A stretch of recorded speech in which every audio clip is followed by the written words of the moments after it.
Bien, hoy queremos hablar sobre el Espíritu Santo. Una de las canciones que cantamos decía que tú, Señor, enviaste al Consolador, no nos dejaste solos nos mandaste al Consolador. Y de eso vamos a hablar hoy, del Espíritu Santo.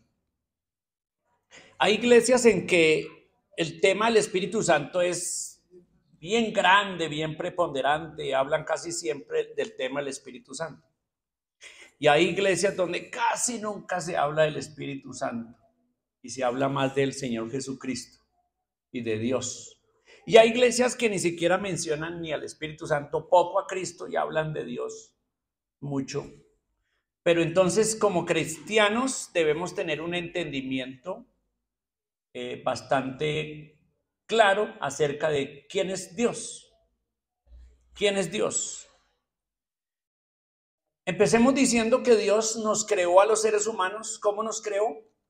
A su imagen y semejanza. ¿Y por qué nos creó?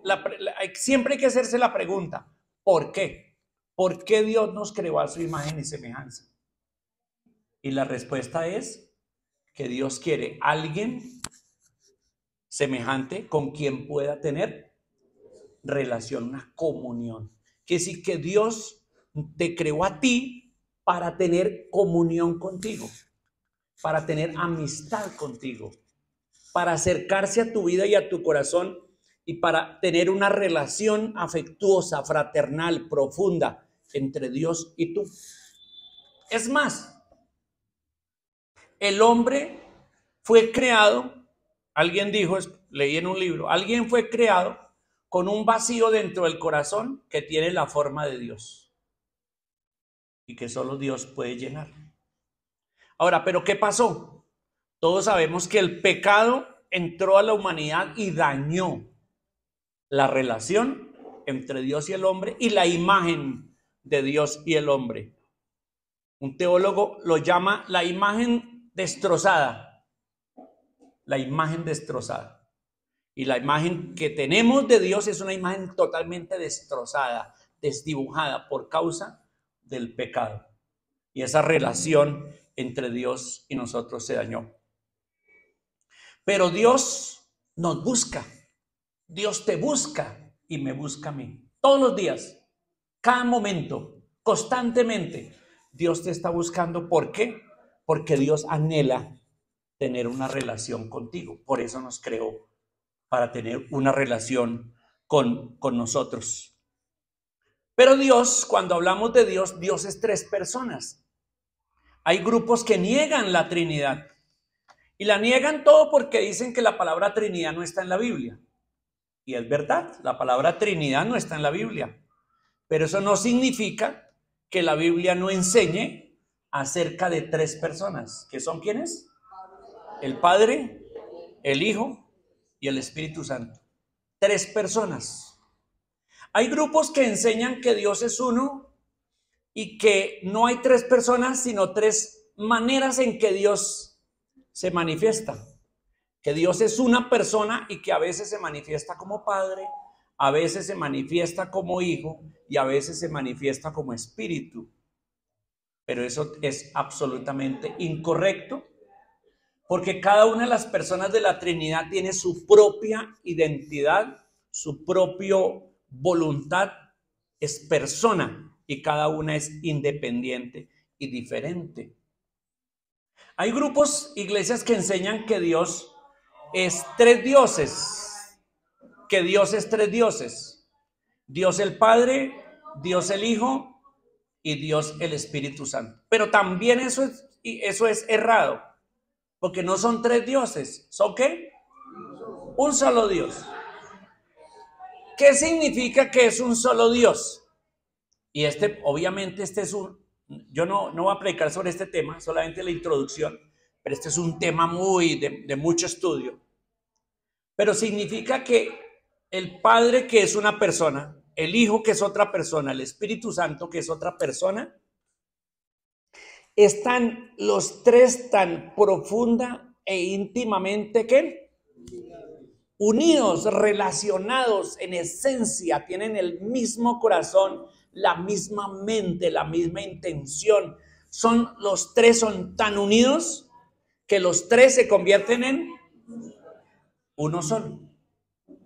Y por ahí también en el matrimonio, Dios lo creó hombre y mujer, y dice que dejará el hombre a su padre y a su madre, se unirá a su mujer y serán una sola carne. Lo que Dios busca en el matrimonio es que el hombre y la mujer sean tan profundamente unidos que se conviertan también en una unidad parecida a Dios. Obviamente, nosotros sabemos que la tarea como pareja es muy difícil por causa del pecado, por causa de nuestras debilidades y nuestros pecados. Pero en el caso de Dios no. En el caso de Dios, la unidad de Dios es perfecta, completa, un solo Dios en tres personas.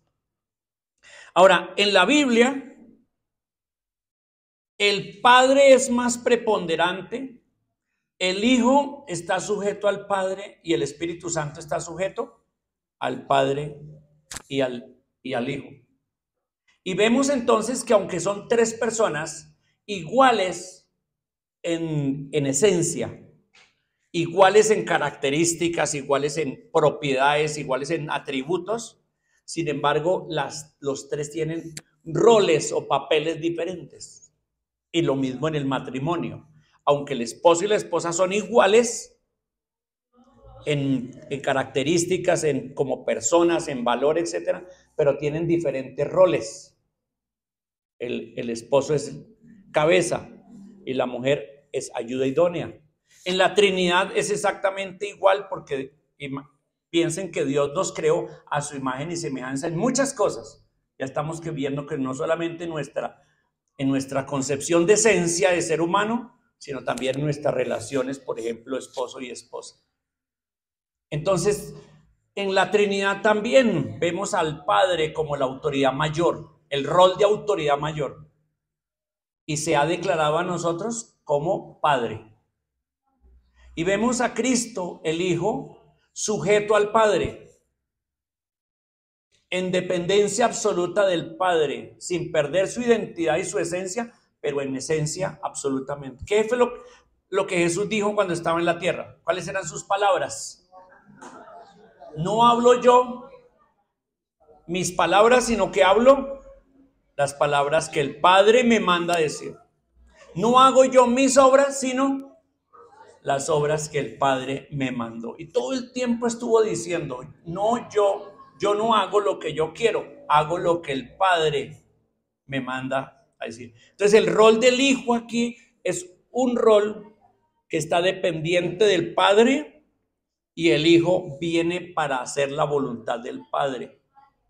Ahora, Cristo lo encontramos siempre en la Biblia, desde el principio hasta el final de la Biblia, con la imagen del Mesías, el Cristo, prometido desde Génesis 3:15 y anunciado en Apocalipsis 22, ven, sí, ven, Señor Jesús.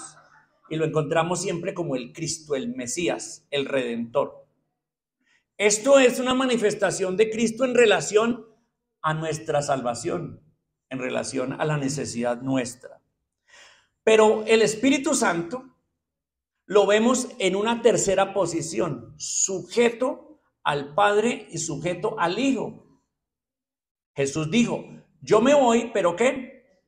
Les enviaré al Espíritu Santo, porque Él hablará lo mío, Él me glorificará, tomará de lo mío y lo hará saber.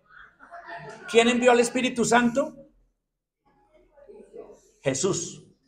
¿Qué significa eso? Que Jesús tiene autoridad sobre el Espíritu. Entonces se fijan que en la Trinidad hay una cadena de autoridad: Padre, Hijo y Espíritu Santo. Y aunque el Espíritu Santo está en la tercera línea de autoridad en la Trinidad, eso no significa, ¿qué no significa? Que no sea Dios, que no tenga autoridad, que no tenga todos los atributos de Dios. El Espíritu Santo es omnipotente, omnisciente, omnipresente, santo, justo. Todos los atributos del Padre son del Hijo y son del Espíritu Santo. Entonces el Espíritu Santo, aunque lo hemos ubicado acá ya en la cadena de autoridad, en la línea de autoridad dentro de la Trinidad, no significa que alguien que les diga a estos chicos que hablen, que pueden hablar, pero más pasito. Entonces, en nuestra línea de autoridad de la Trinidad, sabemos que el Hijo está sujeto al Padre, pero que el Espíritu Santo está sujeto al Hijo y al Padre, pero que ninguno de los tres hace nada sin que los tres estén perfectamente unidos. Qué gran misterio.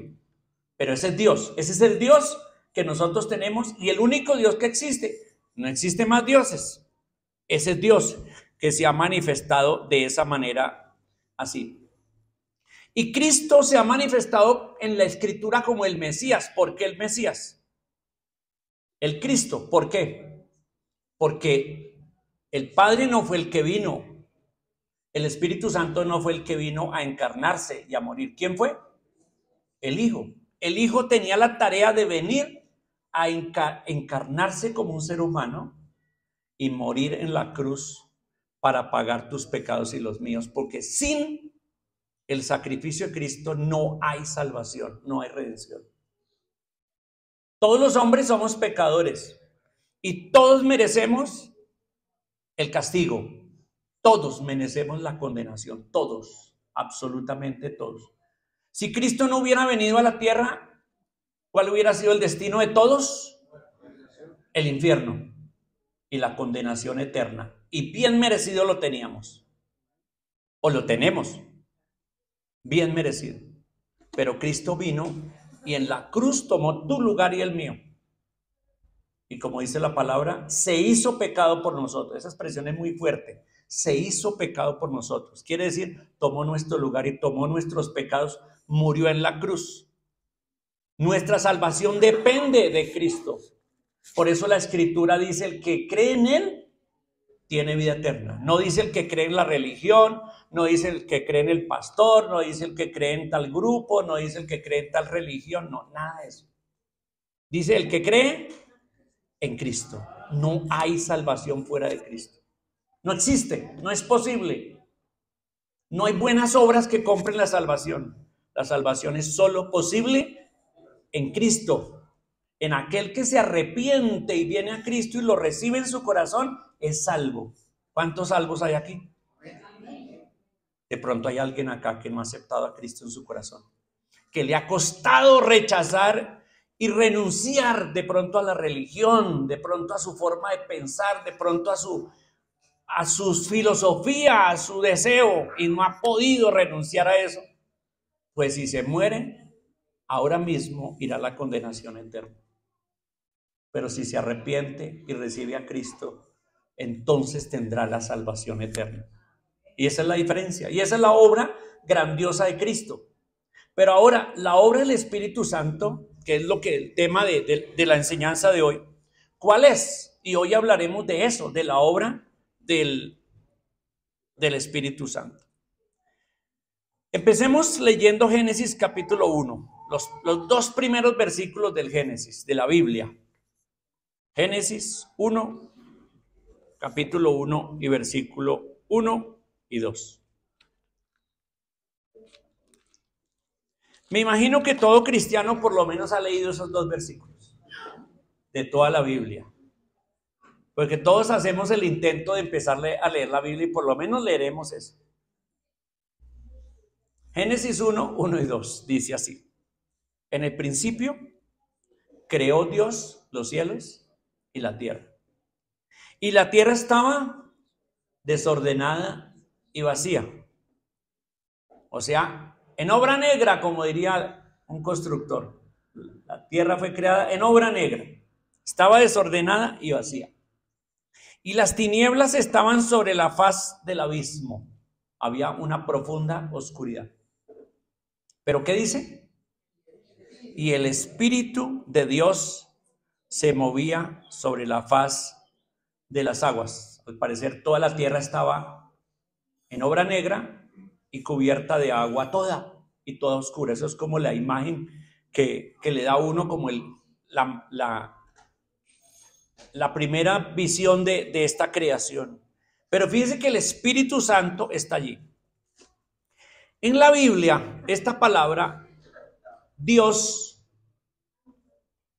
bueno, creo que la mayoría de aquí sabría, pero los que no saben, la Biblia fue escrita en 3 idiomas originalmente. ¿Cuáles fueron esos 3 idiomas? El Antiguo Testamento en hebreo, Algunas partes de la Biblia en arameo, alguna parte del libro de Nehemías, del libro de Esther, del libro de, por lo menos esos 2, arameo. Pero el Nuevo Testamento fue escrito en griego. Pero el mayor lenguaje del Antiguo Testamento es hebreo, el idioma del pueblo de Dios, de los israelitas. La palabra en la antigüedad para Dios, entre todas las naciones, era la palabra El. El significaba un Dios. Pero esta primera palabra, en el principio creó Dios, es la palabra El con una adición, Elohim. Elohim. Elohim es una palabra plural. Es interesante, es una palabra plural, ya que se habla de Dios en plural. Deme una palabra que sea plural, pero que sea uno. Pueblo. Pueblo es una palabra, es uno, pero es plural porque, ¿cierto? Pueblo. ¿Otra palabra? Otra palabra que sea uno, pero que sea plural. Iglesia. Iglesia es uno, pero implica muchas personas.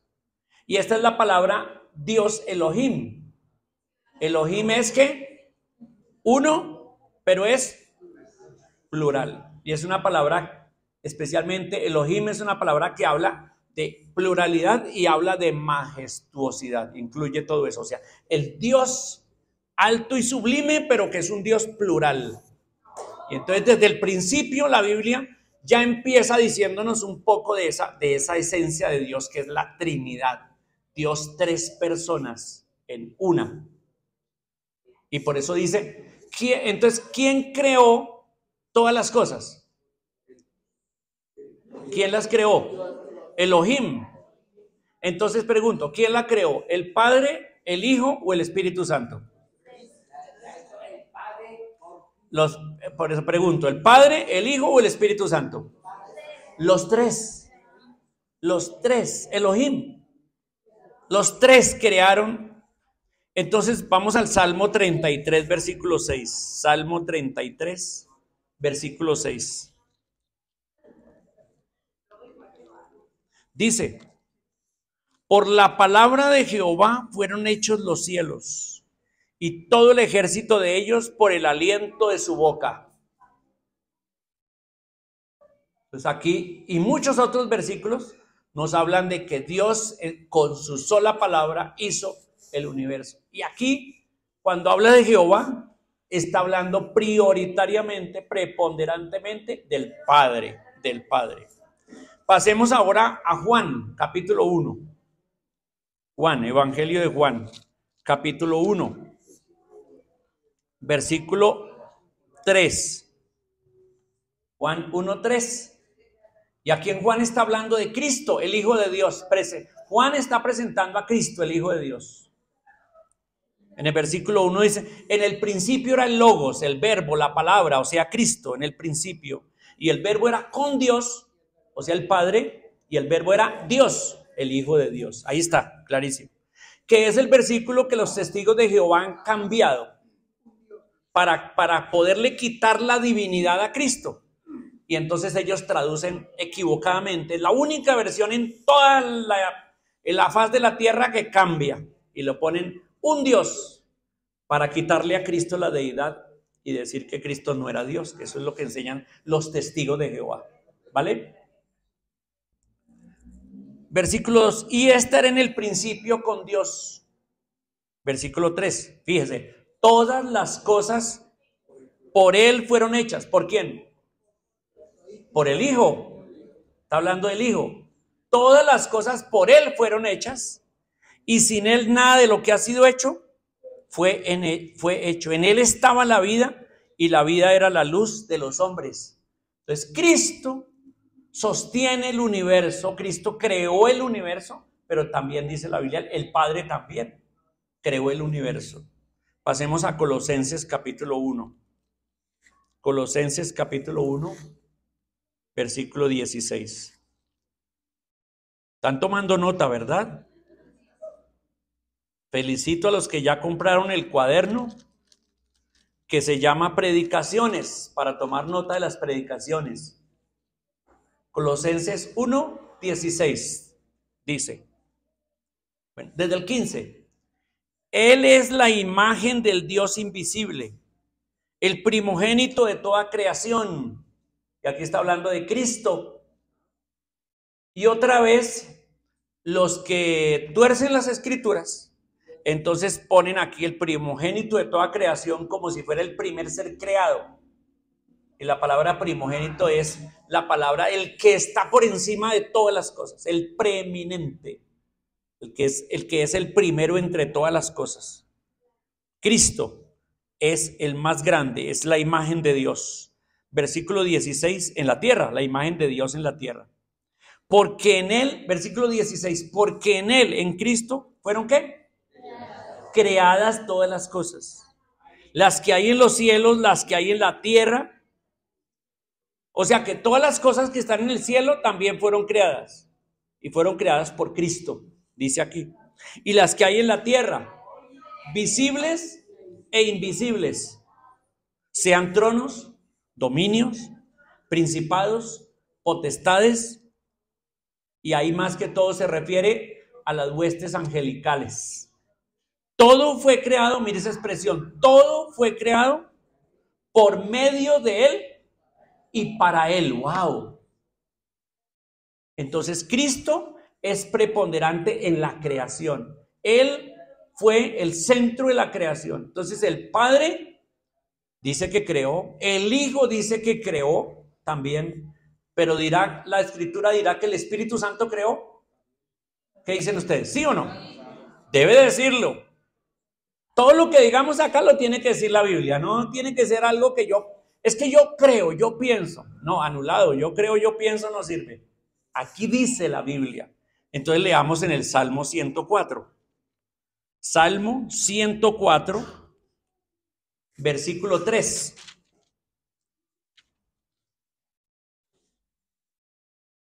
Salmo 104.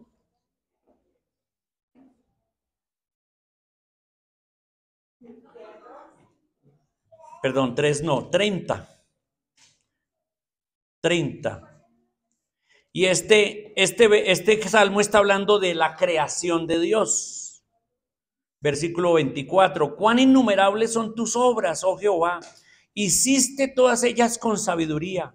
La tierra está llena de tus beneficios. Y está hablando de cómo Dios creó todas las cosas. Y mira el versículo 30. Envías tu espíritu, son creados y renuevas la faz de la tierra. Envías tu espíritu, son creados, renuevas la faz de la tierra. ¿Qué es algo que el espíritu hizo en la creación? Dice ahí. Creó y renovó. Recuerdan que dijimos que cuando Dios creó al principio todo lo hizo en obra negra. Ahí estaba, la tierra y todo, pero oscura, vacía. ¿Quién estuvo creando cosas y poniendo cosas? ¿Quién? El Espíritu Santo. Entonces, en resumen, ¿quién creó todas las cosas? ¿El Padre, el Hijo o el Espíritu Santo? Los tres. Pero recuerdan que hablamos de una relación de autoridad, ¿verdad? Entonces, el Padre diseñó y según su voluntad determinó la creación de todas las cosas. El Hijo, que es el verbo, es el logos, fue la palabra por medio de la cual se crearon todas las cosas. Y el Espíritu Santo, que es el que provee poder y gracia, el que provee medios, fue el medio por el cual se terminó de hacer absolutamente todas las cosas. Eso es como un resumen de lo que estamos viendo. Ahora, recordemos que cuando Dios hizo las cosas y nos hizo a nosotros los seres humanos, ¿cómo nos hizo? Perfectos, ¿verdad? Perfectos. El Padre, el Hijo, el Espíritu Santo nos había creado, nos hizo perfectos, pero en capítulo 3 de Génesis se nos cuenta que el pecado entró y destruyó todo, dañó todo. Todo lo que vemos hoy, el sufrimiento, las enfermedades, los desastres, las guerras, los pequeños niños enfermos, desfigurados, personas, todo eso tiene su explicación. ¿Y cuál es la explicación? El pecado. Es el producto del pecado. El pecado. Pero Cristo vino para rehacer esto y hay esperanza porque un día todo este mundo será consumido en fuego y habrán ¿qué? Cielos nuevos y tierra nueva y todo será restaurado y ahora sí, en esos cielos y en esa tierra nueva se desarrollará el plan original de Dios con todos los que hemos creído, porque el resto, los que no han creído, no estarán en cielos nuevos y tierra nueva, sino estarán perdidos para siempre en la condenación eterna junto con Satanás y todos sus demonios.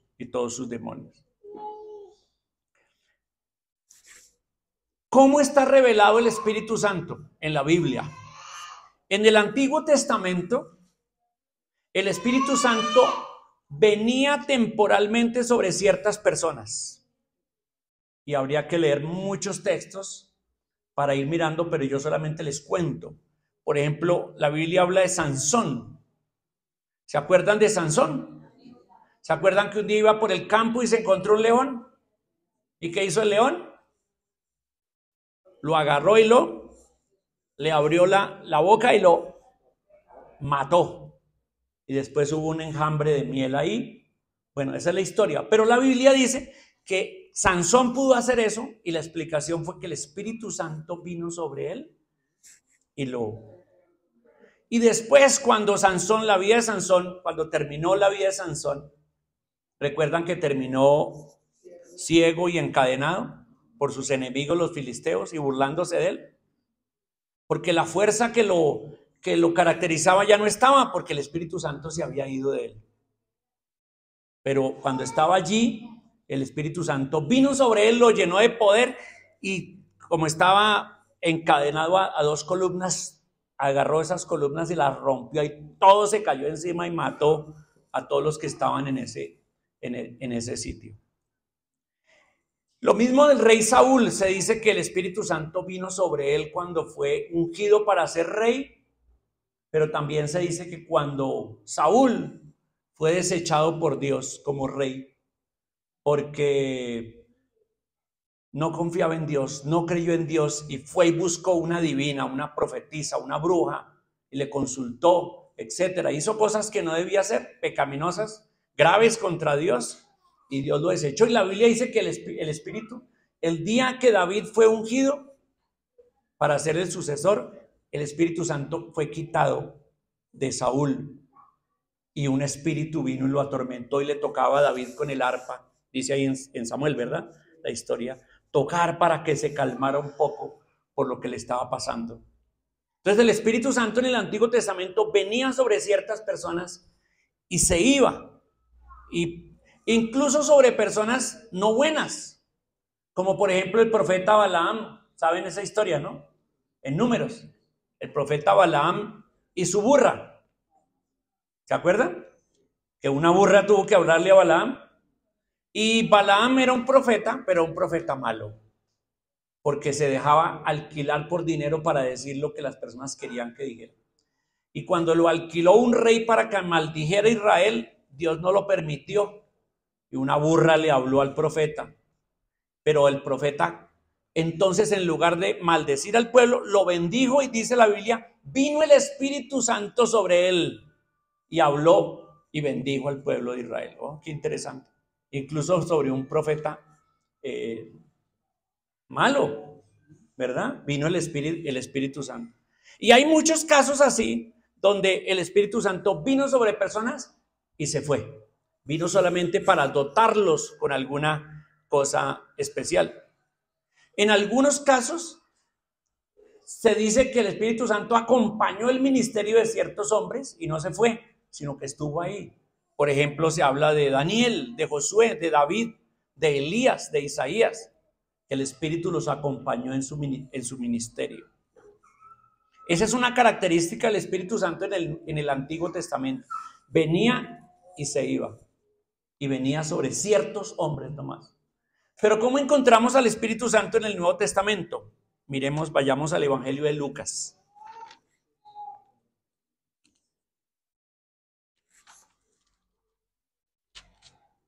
Lucas capítulo 3, versículo 21 y 22. Lucas 3, 21 y 22. El bautismo de Jesús. Cuando Jesús vino, ¿a donde quién? A donde Juan el Bautista, para ser bautizado. ¿En dónde? En el río Jordán. Versículo 21. Aconteció que cuando todo el pueblo se bautizaba, también Jesús fue bautizado. Y orando, el cielo se abrió y descendió el Espíritu Santo sobre él en forma corporal. No en cuerpo, sino ¿en qué? En forma corporal. Como paloma. No era una paloma, sino era como una paloma, como la imagen de una paloma. Y vino una voz del cielo que decía: tú eres mi Hijo amado, en ti tengo complacencia. Uy, qué versículo tan hermoso, porque aquí encontramos la Trinidad al mismo tiempo. Entonces, ¿cómo es que algunos enseñan todo lo que les dije que enseñan mal, no? Con versículos como estos, ¿cómo explicarían? ¿Cómo lo explican? Tienen que explicarlo, meterle ideas al texto. Pero entonces acá está Jesús, el Hijo de Dios, desciende el Espíritu Santo y el Padre habla desde los cielos: este es mi Hijo amado, en quien tengo complacencia. Ahora, ¿por qué descendió el Espíritu Santo sobre Jesús? ¿Para qué? ¿Por qué? Vamos al capítulo 4, versículo 1. Dice: Jesús, lleno del Espíritu Santo, volvió del Jordán y fue llevado por el Espíritu al desierto. ¿Quién lo llevó al desierto? El Espíritu Santo, que había venido sobre él, lo llevó al desierto por 40 días y era tentado por el diablo. Y bueno, sabemos el resto de la historia de cómo el Señor Jesús vence la tentación. Pero qué interesante que está lleno del Espíritu Santo.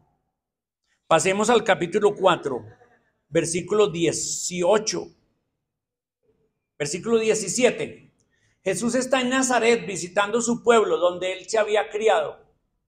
Y entró el sábado a la congregación, a la sinagoga. Y estaba el sábado en la sinagoga. Y de pronto le pidieron a Jesús: Jesús, léenos tú hoy la escritura. Le dieron porque así se hacía. Fulano, a los maestros que eran reconocidos, les daban la oportunidad y le dijeron: háblanos, dinos la escritura. Versículo 17. Y se le dio el libro del profeta Isaías.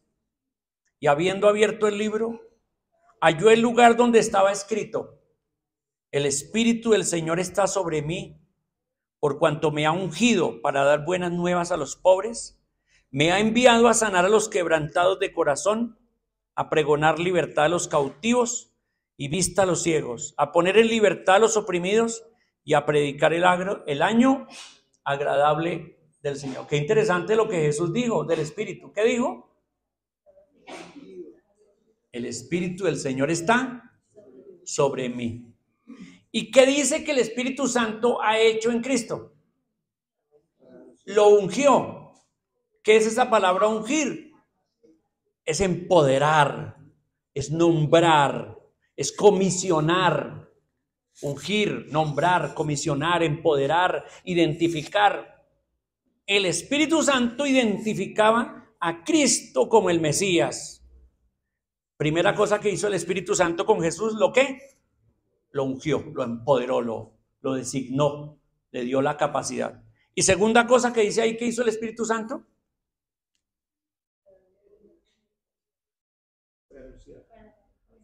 ¿Qué dice? Leo. por cuanto me ha ungido para dar buenas nuevas a los pobres. Segunda cosa, me ha enviado. Ah, qué interesante. ¿Quién envía a Cristo? A sanar a los quebrantados, a pregonar libertad a los cautivos, a darle vista a los ciegos, a poner en libertad a los oprimidos y a predicar el año agradable del Señor. ¿Quién lo envía? Ah, qué interesante, el Espíritu Santo. ¿Pero quién lo había enviado a la tierra? El Padre. Pero en la tierra, ¿quién lo enviaba? El Espíritu Santo. Qué interesante. El Espíritu Santo acompaña a Jesús, lo llena de poder y de sabiduría y lo envía para que sane. Entonces, cuando Jesús sanaba, ¿lo hacía con qué poder? Con el poder del Espíritu Santo, con el poder del Espíritu. En alguna ocasión los fariseos se atrevieron a decirle a Jesús que las sanidades que él hacía era por el poder de Satanás. Le dijeron, tú eres un endemoniado y lo que haces es por el poder del demonio. Wow, eso fue fuerte. Y Jesús les dijo, no, no es así. Es por el poder del Espíritu Santo que yo hago esto. Qué interesante. Pasemos a Juan capítulo 14. Porque Jesús antes de irse prometió al Espíritu Santo. Antes de irse, Juan 14. Versículo 16. Versículo 16, sí. Juan capítulo 14, versículo 16. Dice así. Y yo rogaré al Padre y os dará otro consolador para que esté con vosotros. ¿Y qué dice ahí? Para siempre. Y esta es una característica del Espíritu Santo en el Nuevo Testamento. En el Nuevo Testamento, el Espíritu Santo se queda, no se va. Cada persona que recibe al Espíritu Santo, el Espíritu Santo nunca se va. Aunque hay unos grupos cristianos que enseñan que sí se va y que hay que volverlo a pedir. Son los mismos que enseñan que la salvación se puede perder. Entonces, cuando un cristiano peca en un pecado grave, ya está a punto de perder la salvación y el Espíritu Santo se va. Hay que restaurarse y entonces otra vez el Espíritu Santo viene y otra vez queda salvo. Uf. Pero eso no enseña la Biblia. No enseña. La Biblia enseña la salvación segura y eterna en Cristo y enseña la morada del Espíritu Santo en el creyente. ¿Por cuánto tiempo? ¿Por cuánto tiempo? O sea que si tú vas al parque, ¿quién va contigo? Y si tú vas al trabajo, ¿quién va contigo? ¿Quién está contigo todo el tiempo? El Espíritu Santo está contigo todo el tiempo. Jesús se fue, físicamente se fue y mandó al Espíritu Santo, como dice ahí, el otro consolador.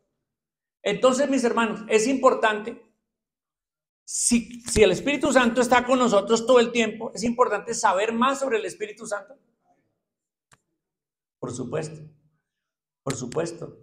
Y sería interesante que todos se animaran a estudiar más. Aquí hay un curso en Emmaús que se llama El Otro Consolador, que es un estudio del Espíritu Santo. Les recomiendo ese curso para profundizar más en el tema. Sigamos leyendo. Jesús dice, les mandaré otro consolador para que esté con vosotros para siempre. Versículo 17. El Espíritu de verdad, al cual el mundo no puede recibir. ¿Solo quiénes lo reciben? Los creyentes, no más. El mundo no lo puede recibir porque no le ve ni le conoce, pero vosotros le conocéis porque mora con vosotros y estará en vosotros. No solamente con, sino en vosotros. Y eso tiene que ser bien claro. Entonces, fíjense que el Espíritu Santo viene, uno, para consolar, el otro consolador. ¿Quién nos consuela? El Espíritu Santo. Viene para permanecer con nosotros. ¿Quién está con nosotros todo el tiempo? El Espíritu Santo. Viene para comunicarnos, porque ahí dice, vosotros le conocéis. Hermanos, ¿ustedes conocen al Espíritu Santo? ¿Ustedes conocen al Padre Celestial? ¿Sí o no? ¿Han hablado con Él? ¿Hablan con el Padre Celestial? Sí. ¿Ustedes conocen a Cristo? ¿Hablan con Cristo? Sí. ¿Ustedes conocen al Espíritu Santo? ¿Hablan con el Espíritu Santo? Es que Dios quiere en sus tres personas una relación conmigo. Solo que recuerden el orden de autoridad: el Padre, el Hijo y el Espíritu Santo. Por eso Jesús enseñó: oren al Padre, que es la autoridad, en el nombre de Jesús y en el poder del Espíritu Santo. Ah, mira. Y ahí estamos orando con la ayuda del Espíritu Santo. Él viene para comunicar, Él viene para morar con y en nosotros. Pasemos a Juan 16, versículos 7. Juan 16, 7 al 15. Dice: pero yo os digo la verdad. ¿Os conviene que yo me vaya? ¿Qué significan esas palabras? ¿Qué significa les conviene a ustedes que yo me vaya? ¿Los discípulos querían que Jesús se fuera? ¿Qué querían? Todo el tiempo: uy, quédate con nosotros, nos sentimos tan bien, tan protegidos y aprendemos tanto aquí contigo y vemos todo lo que haces, no te vayas nunca. Pero que Jesús dijo: les conviene que yo me vaya, porque si no me fuera, el Consolador no vendría a vosotros, mas si me fuere, os lo enviaré. Y cuando Él venga, el Espíritu Santo, convencerá al mundo de pecado, de justicia y de juicio. De pecado por cuanto no creen en mí, de justicia por cuanto voy al Padre y no me veréis más, y de juicio por cuanto el príncipe de este mundo ha sido juzgado. Aún tengo muchas cosas que deciros, pero ahora no las podéis sobrellevar. ¿Podía Jesús decirles todo lo que Él quería decirles? No, porque no estaban capacitados para entender y recibir. Entonces les dice: pero cuando venga el Espíritu de verdad, Él os guiará a toda la verdad, porque no hablará por su propia cuenta, sino que hablará todo lo que oyere y os hará saber las cosas que habrán de venir. Él me glorificará, porque tomará de lo mío y os lo hará saber. Todo lo que tiene el Padre es mío, por eso dije que tomará de lo mío y os lo hará saber. ¿Aprendimos hoy sobre el Espíritu Santo? ¿Les gustó pensar en el Espíritu Santo? Es hermoso, ¿verdad? Tenemos un desafío y es profundizar nuestra relación con Dios, pero Dios, el trino Dios, y de conocerlo y de experimentar a ese trino Dios en nuestras vidas. ¿Quieres saber la segunda parte de esta enseñanza? Ven el otro domingo. Señor les bendiga, mis hermanos.